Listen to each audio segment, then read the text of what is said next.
Hey there! Let's get this person's schedule sorted in the Jobs tab. This is your go-to for setting up everything from a one-off induction to a rotating roster, making sure everyone knows exactly where they need to be and when. To get started, just click the plus icon. For a simple day shift, pop in the start date, the times, and then choose the frequencies and days. If the job is ongoing, you can just leave the end date blank. Now, for a rotating roster, say 1 week of days and 1 week of nights, you'll set up two jobs. Create the day shift first, setting the frequency to weekly with an interval of 2. Then create the night shift starting in the following week using the same fortnightly interval.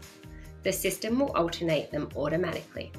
Once you click save, the job appears in their calendar. And best of all, adding or updating a schedule instantly sends a push notification to that staff member, keeping them in the loop. And that's it. Now you can manage any schedule like a pro, keeping your whole team organised without a hassle.